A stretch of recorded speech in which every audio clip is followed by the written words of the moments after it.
Hello, and welcome to the 2019 Santa Cruz County Point-in-Time Count training. Thank you for joining us in this important effort to improve the understanding of homelessness in Santa Cruz County.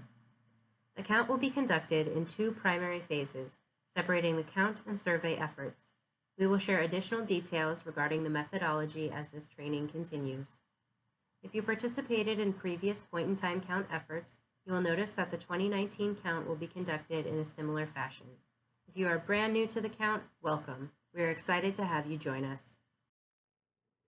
In this training, we will cover the following: the purpose of the point-in-time count, the definition of homelessness used for the count, how to conduct the count, and reminders and next steps. There are several reasons why Marin County conducts a point-in-time count. The U.S. Department of Housing and Urban Development, or HUD, requires all communities that receive federal funding for homeless services to conduct a point-in-time or PIT count of all persons experiencing homelessness during the last 10 days of January. Counts of people who are unsheltered, meaning living outdoors, in vehicles, tents, or other similar locations, are currently required every other year. This figure shows the different components that the count includes to make sure all people experiencing homelessness in Santa Cruz County are represented in the count. You will be participating in the general street count, which is highlighted in the middle box on this slide. The general street count is a visual count of people who are currently unsheltered and will take place during the early morning hours of Thursday, January 31st, before people begin moving through their day and before people staying in shelters leave the facility. Timing and coordination are important to avoid duplication, so areas surrounding shelter locations should be counted first. Rural regions and non-shelter areas may also be subject to special arrangements. We will discuss how your team should prioritize counting locations within your assigned count area, such as shelters, later in this presentation. The other components include the shelter count, the youth count, and the survey. The shelter count collects information on the number of people staying in shelter programs across Santa Cruz County during the night of January 30th. The youth count, which focuses on counting unaccompanied young people under the age of 25 who are experiencing homelessness, will take place during afternoon and evening hours of January 31st. Finally, the survey component is conducted in the 2 to 3 weeks immediately following the general street count. Surveys are conducted with a representative sample of people experiencing homelessness across Santa Cruz County and provide us with a better understanding of what homelessness looks like in the region, including information on veterans, families with children, and people experiencing long-term homelessness. The federal definition of homelessness used for PIT counts is as follows: individuals and families who lack a fixed, regular, and adequate nighttime residence, including individuals and families with a primary nighttime residence that is a public or private place not designated for or ordinarily used as regular sleeping accommodation for human beings. Here are some examples of what may be included and what is not included in the definition of homelessness used for the count.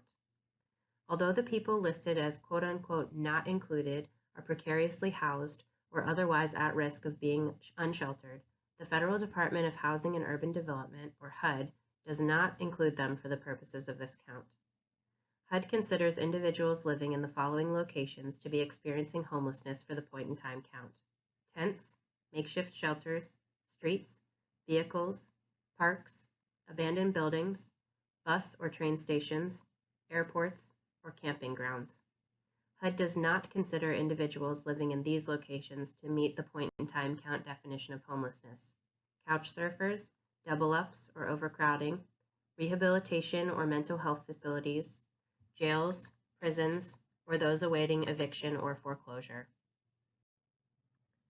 The general street count is a visual count of people residing on the streets, in parks and open spaces, in tents, in vehicles, in abandoned buildings, or in makeshift shelters constructed of tarps, cardboard, or other materials.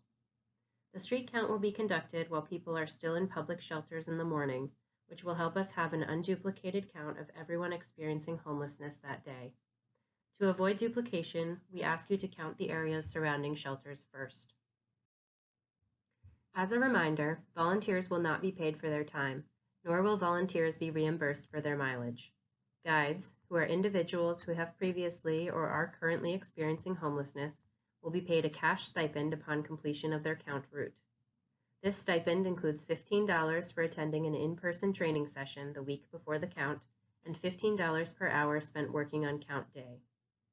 All guides are expected to attend an in-person training session the week before the count and will be provided a 2019 Pit Count referral card and training attendance card at their training. Guides will need to show this card to the deployment center captain after their team returns from the field in order to receive payment for attending training. All payments will be made by the deployment center captain after the teams return to the deployment center on the day of the count. Here you can see what to expect on the morning of the count. Guides and volunteers will arrive at 4:30 a.m., and the goal is to have you out the door and in the field as soon as possible so that your team has adequate time to cover your route.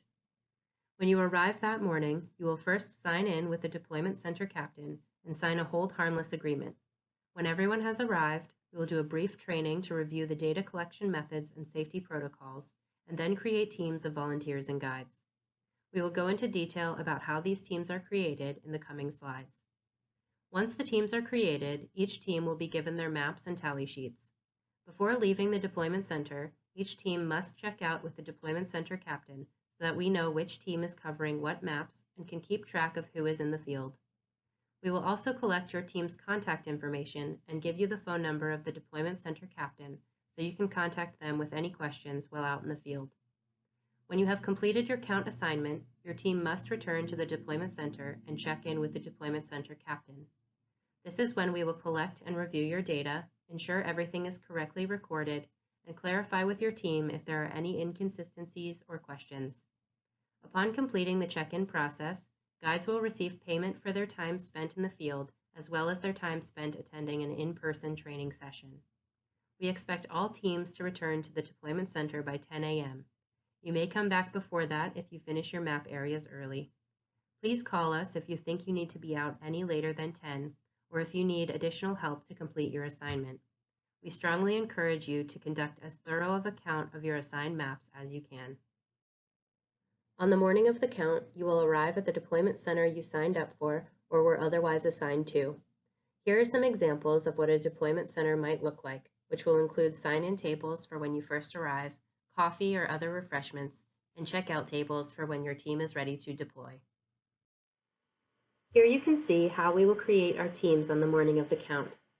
This process requires volunteers and guides to wait for their team assignment before deploying into the field, and we greatly appreciate your patience, flexibility, and cooperation during this time. The deployment center captain will match up 1 to 2 volunteers with a guide with lived experience of homelessness and will then assign each team 2 to 3 maps to cover on their route.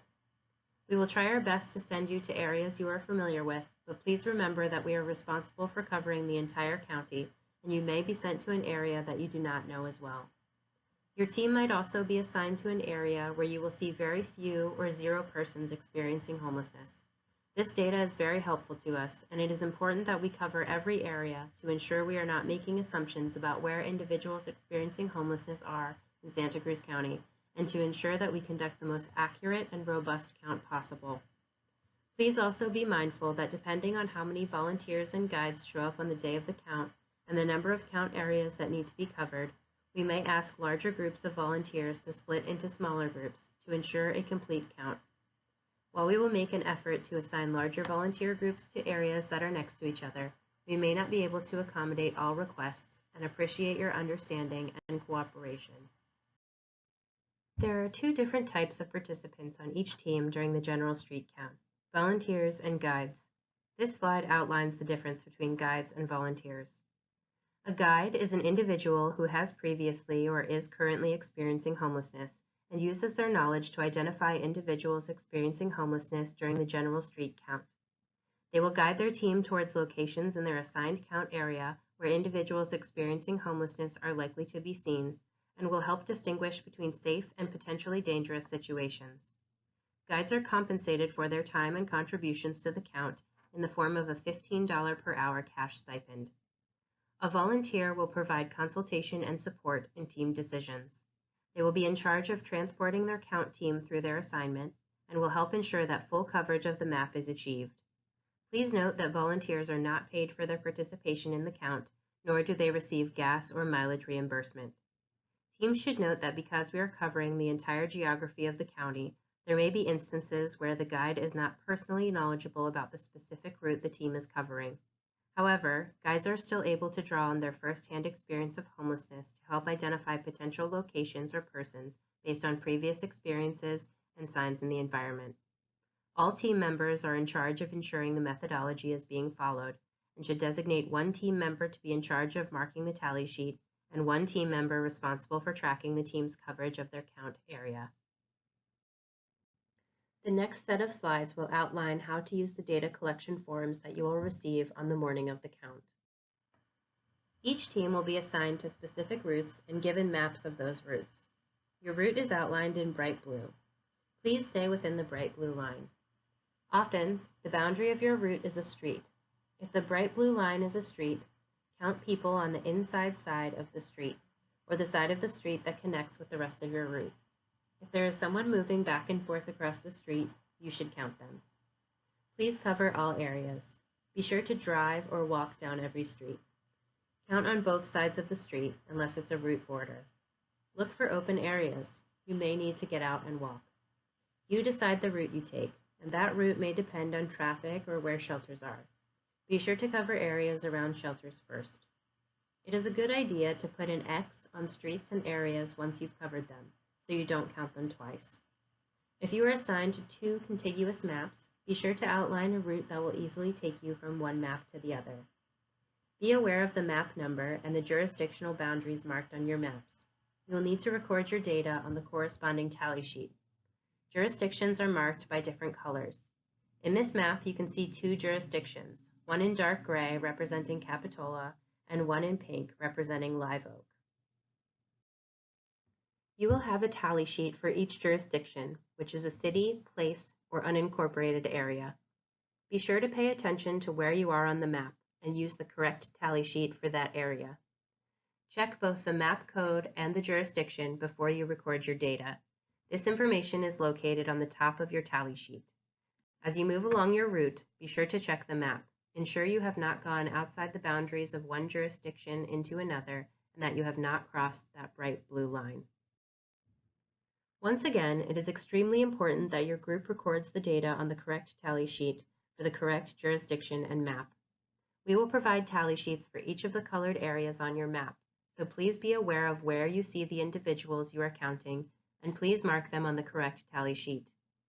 We will review this again on the morning of the count when you have your maps in hand. It is possible that you will have only one color, but it is also possible that you could have 2 or 3 different colors. Let's look at some examples of how to fill out the tally sheets. You will fill out 1 line per person that you see.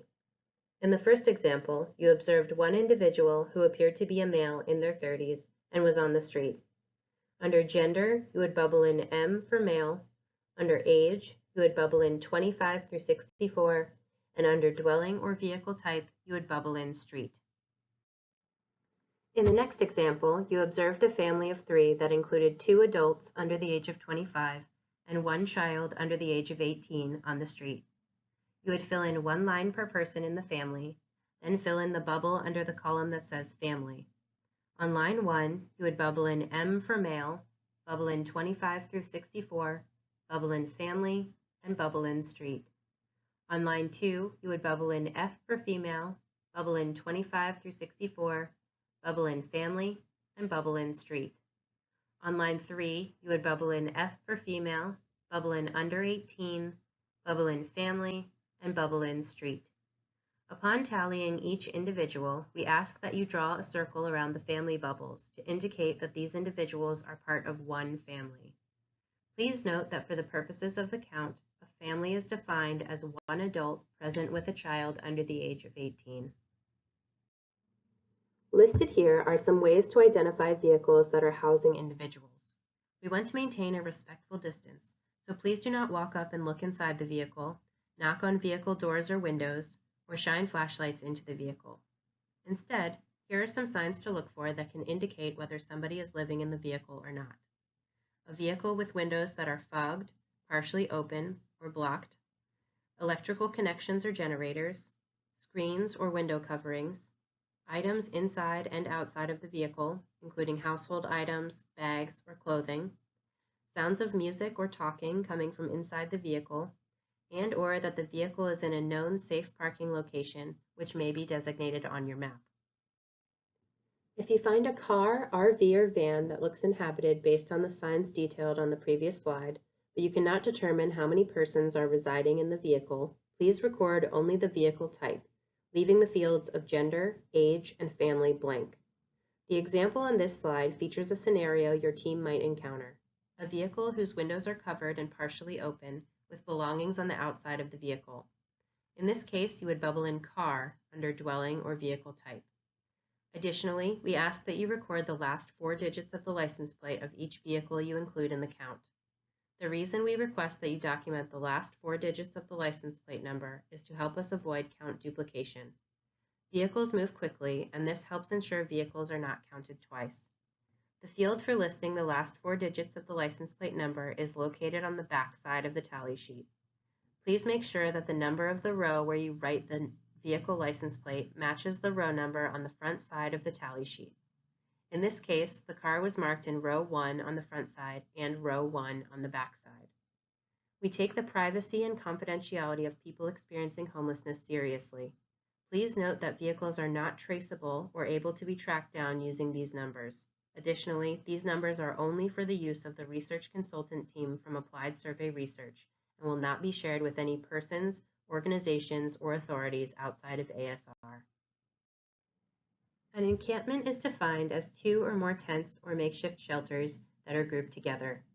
Here are 2 examples of encampments that you may see on your route.